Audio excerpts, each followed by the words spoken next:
SC ಮತ್ತು ST ಸಿಗ್ತಾರೆ. ಆದಿ ನಿವಾಸಿಗಳು, ಬಡವರು 1 ಎಕರೆ 2 ಎಕರೆ ಭೂಮಿ ಇದ್ರೆ ಅವ್ರು ಹುತ್ತು ಬಿತ್ತಿ ಮಕ್ಕಳನ್ನ ಓದಿಸ್ಕೊಂಡು ಸ್ವಾಭಿಮಾನದಿಂದ ಅವ್ರ ಕಾಲ ಮೇಲೆ ಅವ್ರು ನಿಂತ್ಕೊಂತಾರೆ. ಅದು ಮಾಡಿ ನೀವು ಮಂತ್ರಿಗಳು ಅಂತ ನಮ್ಮ ರಿಕ್ವೆಸ್ಟ್. ಜೊತೆಯಲ್ಲಿ 10 ಲಕ್ಷ ಮನೆಗೆ ಪಟ್ಟ ಕೊಟ್ಟಿಲ್ಲ, 25 ವರ್ಷದ ಆಗ್ತಾರೆ.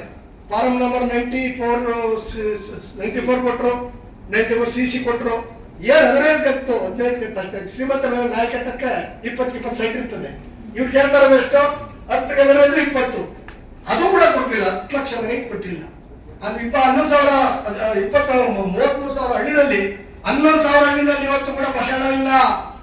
ಯಾರೋ ಸತ್ತಿರ್ತಾವ, ಸ್ಟೇಷನ್ ಮುಂದೆ ಹೇಳ್ಬೇಕು, ತಾಲೂಕು ಮುಂದೆ ಹೇಳ್ಬೇಕು, DC ಮುಂದೆ ಹೇಳ್ಬೇಕು, ತಪ್ಪೇ ಹೇಳ್ಬೇಕು. ಅವ್ರು ಏನ್ ಕೊಡ್ತಾರ? ಅವರು ಎಲ್ಲ ತಾಡಿಸ್ಬೇಕು. ಇದನ್ನ ಯಾರ ಸ್ವಾತಂತ್ರ್ಯ ಮಾತ್ರ ಅಂತ ಹೇಳ್ತಾರ? ಇದನ್ನ ಯಾರ ಸಂವಿಧಾನ ಅಂತ ಹೇಳ್ತಾರ? ಇದಾಗಂಗ ನೀವು ಕ್ಯಾಬಿನೆಟ್ ಮಿನಿಸ್ಟರ್ಗಳು ನೋಡ್ಕೋಬೇಕು. ಒಂದು ಎರಡನೇದು, ಇವತ್ತು ಬೆಂಗಳೂರು ಸುತ್ತಮುತ್ತ 40,000 ಎಕರೆ ಭೂಮಿ ಇದೆ, ಗ್ರೀನ್ ಬೆಲ್ಟ್ ಅಂತ ಮಾಡಿದ ಎಡೆ. ಈ ಬಡವರಿಗೆ ಭೂಮಿ ಸಿಗ್ಬಾರ್ದು ಅಂತ ಸರಿಸಮನ ಎನಿಸ್ಬೇಕು ಅಂತ ಅದು ಆರ್ಟಿಕಲ್ 38 39. ಎಷ್ಟು ವರ್ಷದೊಳಗಡೆ? 10 ರಿಂದ 20 ವರ್ಷದೊಳಗಡೆ.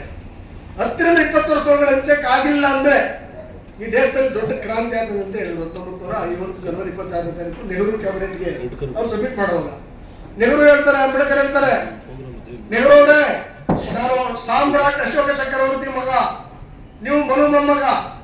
ಆದ್ರೆ 2000 ವರ್ಷ ನಮ್ಮ ಜನ ಇದ್ದೇನ ಮರ್ತವ್ರೆ, ಜಾತಿಗಳೆಲ್ಲ ಮರ್ತವ್ರೆ, ಸ್ವಾಭಿಮಾನವನ್ನು ಮರ್ತವ್ರೆ, ಎಲ್ಲವನ್ನು ಕಳ್ಕೊಂಡವ್ರೆ ಅವರು.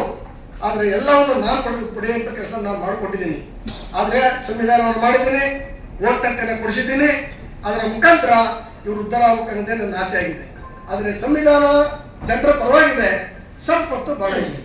ಬಟ್ ಜಾರಿ ಮಾಡೋದ್ರಲ್ಲಿ ನೀವಿದ್ದೀರಾ, ನೀವು ಮಾಡಿದಿರೋ ಗ್ಯಾರಂಟಿ ನನಗಿಲ್ಲ. 10 ರಿಂದ 20 ವರ್ಷದೊಳಗಡೆ ನೀವು ಮಾಡಿದ್ರೆ ಈ ದೇಶದಲ್ಲಿ ಬಡವ ಇರಲ್ಲ, ಶ್ರೀಮಂತ ಇರಲ್ಲ, ಮೇಲ್ಜಾತಿ ಇರಲ್ಲ, ಕೆಳಜಾತಿ ಇರಲ್ಲ, ಧರ್ಮದ ಗಲಾಟೆ ಇರಲ್ಲ, ಮೇಲು ಕೀಳನ್ನ ತಾರತಮ್ಯ ಇರಲ್ಲ ಅಂತ ಹೇಳ್ತಾರೆ. ಅದು ನೆಹರು ಹೇಳ್ತಾರೆ, ನಾನು ಪಂಡಿತನ ಮಗ, ಕಾಶ್ಮೀರ ಪಂಡಿತನ ಮಗ, 5 ವರ್ಷದಲ್ಲಿ ಮಾಡ್ತೇನೆ ಅಂತಾರೆ. ಎಷ್ಟಾಯ್ತು ಇವಾಗ? 78 ವರ್ಷ ಆಯ್ತು. ಅದು ಅಂಬೇಡ್ಕರ್ ತೀರ್ಕೊಂಡು ಬಹಳ ವರ್ಷ ಅಂತ ನಮ್ಗೆಲ್ಲ ಗೊತ್ತಿದೆ. ಹಾಗಾಗಿ ಇವತ್ತು ದೇಶದಲ್ಲಿ ಎಲ್ಲರಿಗೂ ಉದ್ಯೋಗ ಸಿಕ್ಬೇಕಾಯ್ತಾವ್, ಸಿಕ್ಕಿಲ್ಲ. ಉದ್ಯೋಗ ಸಿಕ್ಬೇಕಾಯ್ತು, ಸಿಕ್ಲಿಲ್ಲ. ಸೈಟ್ ಸಿಕ್ಬೇಕಾಯ್ತು, ಸಿಕ್ಕಿಲ್ಲ. ಮನೆ ಸಿಕ್ಬೇಕಾಯ್ತು, ಸಿಕ್ಕಿಲ್ಲ. ಜಾತ್ಯತೆ ಹೋಗ್ಬೇಕಾಯ್ತು, ಜಾತ್ಯತೆ ದಿನ ದಿನ ದಿನ ದಿನ ದಿನ ಜಾತಿ ಜಾಸ್ತಿ ಆಗ್ತದೆ. ಇವತ್ತು IAS IPS ಮಾಡೋರು ಕೂಡ ಬೆಂಗಳೂರಲ್ಲಿ ಯೂನಿವರ್ಸಿಟಿ ಮನೆ ತಗೊಳಕ್ಕಾಗಲ್ಲ. ಫಸ್ಟ್ ಕೇಳ್ತಾರೆ, ನೀವು ಯಾವ ವರ್ಗದವರು ಅಂತ, ಯಾವ ವರ್ಗಕ್ಕೆ ಸೇರಿದವರು ಅಂತ. ಅವ್ರು ಯಾವ್ದೋ ಒಂದು ಹೇಳ್ತಾರೆ. ಆಮೇಲೆ ವೆಜ್ಜ non veg sir, non veg ನಾವು ಅಂದ್ರೆ ವಾರ ಬಿಟ್ಕೊಂಡು ಬಂದು ಅಂತಾರೆ. ವಾರ ಬಿಟ್ಕೊಂಡು ಬಂದಾತ ಹೋದ್ರೆ ಇಲ್ಲ ನಮ್ಮ ಮಳೆಯನ್ನು ಮಳೆ ಬಂದ್ಬಿಟ್ರೆ ಮನೆಗೆ ಇರ್ತಾರೆ. ಅಂದ್ರೆ ಒಬ್ಬ IAS ಆಫೀಸರ್ IPS ಆಫೀಸರ್ ಆದರೂ ಕೂಡ ಒಂದು A ಗ್ರೇಡ್ ಸಿಟಿನಲ್ಲಿ ಮನೆ ತಗೊಳಕ್ಕಾಗಲ್ಲ. ಅಂದ್ರೆ ಜಾತಿಗಳು ದಿನ ದಿನ ದಿನ ದಿನ ಎಷ್ಟು ಗಟ್ಟಿ ಆಗ್ತವೆ ಅಂತಕ್ಕಂಥದ್ದು ನಾವು ಯೋಚನೆ ಮಾಡಬೇಕಾಗಿದೆ.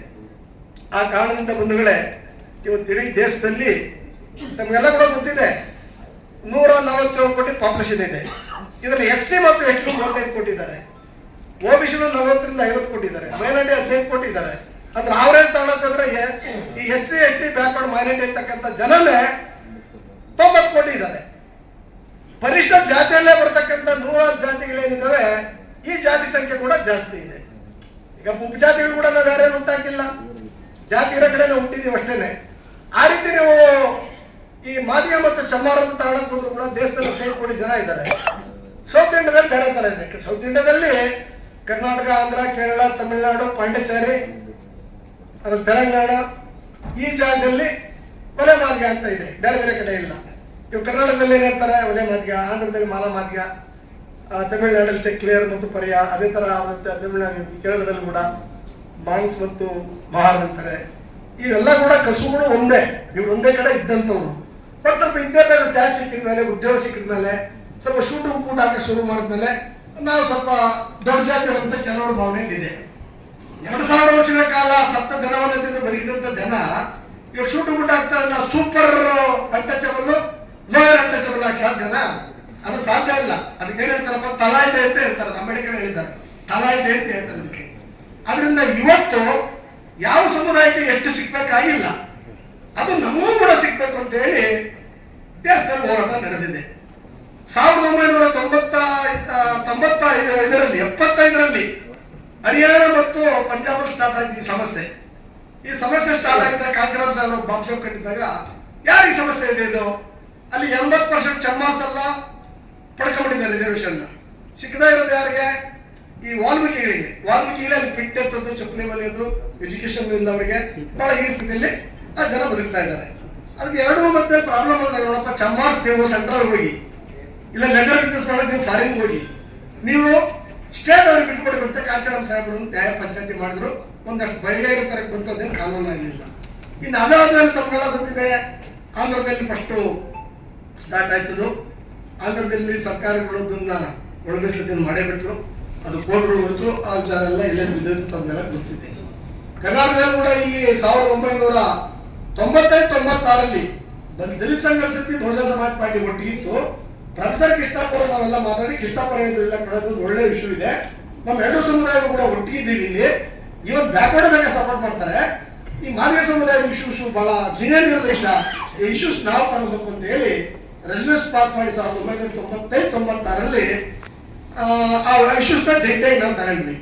ಅವಾಗ 1991ರಲ್ಲಿ ಕೃಷ್ಣಪ್ಪನವರು ಜನತಾ ಪಾರ್ಟಿನ ಜನತಾದಳದ ಎಲೆಕ್ಷನ್ ತಿಂದ್ರು ಕೇಶವನಪ್ಪರ ಮೇಲೆ. ಅವ್ರೇನು ಸ್ವಲ್ಪ ಹೋಟೆಲ್ ಸೋತವರು, ಆಮೇಲೆ ಇವರು ಗೆದ್ರು ಆ ಟೈಮಲ್ಲಿ. ಆಮೇಲೆ ಅವರು 94ರಲ್ಲಿ ಪಾರ್ಟಿ ಜಾಯಿನ್ ಆದ್ರು. ಅದಾದ್ಮೇಲೆ ಇಶ್ಯೂಸ್ ತಗೋಬೇಕಂತ ಅವಾಗ ತಗೊಂಡಿದ್ದು. ಅದ್ರ ಮುಖಾಂತರ ನಡೀತಾರೆ ಓದ್ತಾ ಆಮೇಲೆ MRHS, ಮಾದಿಗ ದಂಡೋರ, ಅಂಬೇಡ್ಕರ್ ಸಂಘ, ವಿಧ ಸಂಘಗಳು ರಾಜಕೀಯ ಪಕ್ಷದಾಗಿರಲ್ಲ, ಒಂದಲ್ಲ ಒಂದು ಥರದಲ್ಲಿ ಗಾಂಧೀಜಿ ಸಂಘ ಎಲ್ಲ ಕೂಡ ಈ ಮಾಡಕ್ಕೆ ಅದು ಶುರು ಮಾಡಿದ್ರು.